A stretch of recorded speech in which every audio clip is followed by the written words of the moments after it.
So hey guys, my name is Atulraj. तो guys, आज हम एक क्वेश्चन सॉल्व करने वाले हैं इंडाइसिस चैप्टर का। तो चलिए इस क्वेश्चन को शुरू करते हैं। तो ये हमारे पास क्वेश्चन है, सिंप्लीफाई करना है हमें इस टर्म को। सबसे पहले मैं इसे ऊपर लिख लेता हूँ। ओके, तो मैंने लिख लिया। So let's do it.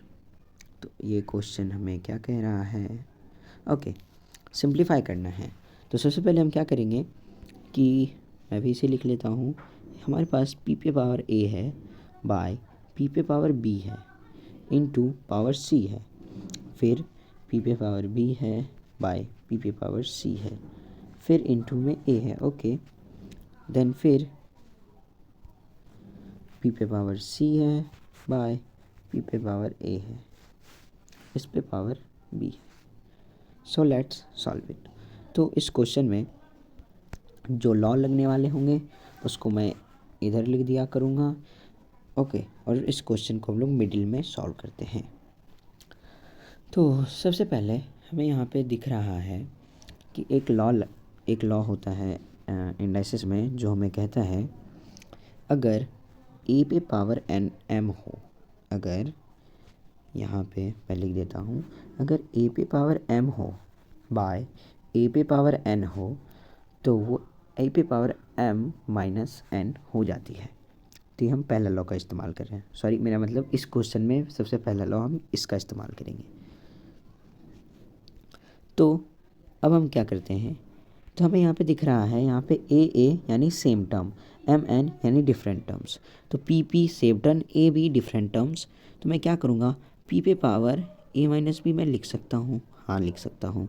Into C कर सकता हूँ, हाँ वो भी कर सकता हूँ।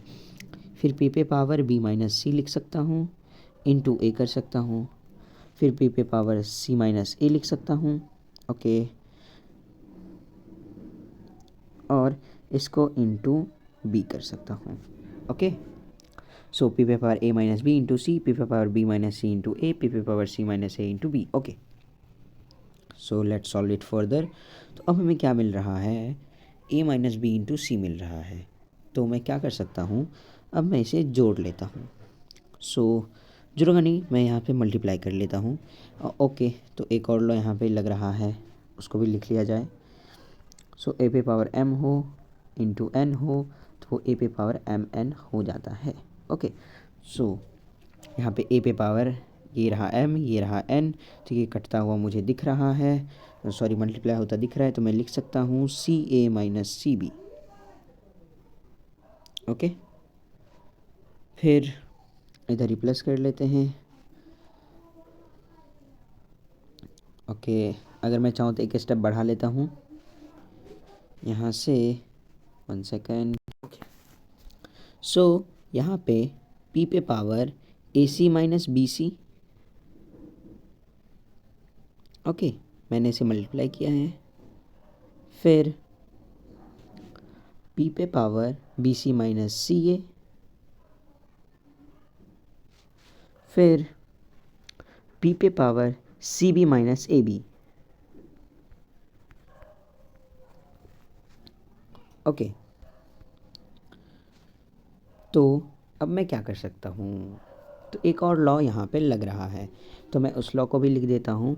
अगर ए पे पावर एम हो इंटू ए पे पावर एन हो तो वो ए पे पावर एम प्लस एन हो जाती है। सो तो मैं इसे यहाँ पे अब सॉल्व करूँगा। सो हमें दिख रहा है पी पी पी यानी सेम टर्म, जैसा यहाँ पे ए था यहाँ पे पी है, डिफरेंट टर्म्स दिख रही है यहाँ पे। तो मैं क्या करूँगा, P raise to the power A C minus C B, sorry B C plus B C minus C A plus C B minus A B. Okay, यहाँ पे बहुत ज़्यादा कन्फ्यूज़न ना हो इसलिए मैं ज़रा कलर चेंज कर लूँ।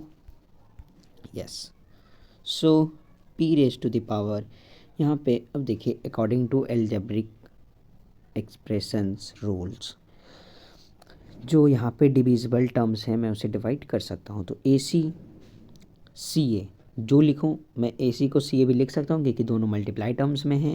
या हमारे पास पॉजिटिव है या नेगेटिव है, ये दोनों कट जाएगा।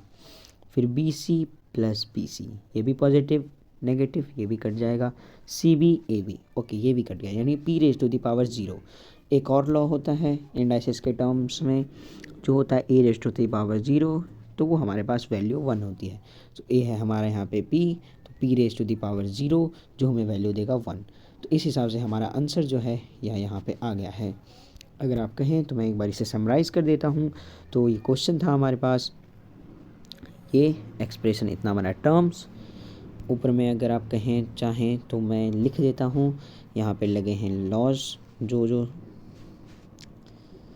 Late me write it here, okay laws, okay अब आप लोग सारी चीज़ देख सकते हैं। यहाँ पे ये हमारे पास एक एक्सप्रेशन था, हमें इसे सॉल्व करना था। तो इसके लिए सबसे पहले मैंने लगाया A raise to the power m by A raise to the power n, जो कि होते हैं A raise to the power m minus n। मैंने वो लॉ लगाते हुए p raise to the power ab minus into C कर दिया, फिर मैंने b minus C into A, फिर c minus A into B, फिर मैंने मल्टीप्लाई करके यहाँ पे लिख दिया according to this law, okay. फिर जो कट रहे थे according to algebraic expression rules मैंने उसे काट दिए, और अकॉर्डिंग टू दिस मैंने दिस लगा दिया, फिर p raise to the power 0, इस लॉ के हिसाब से हमारे पास ये आ गया। So let me clear it.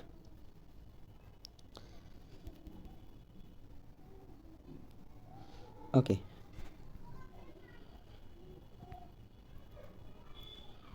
Okay so guys, कैसा लगा आपको? अगर अच्छा लगा तो लाइक से subscribe. So thank you very much.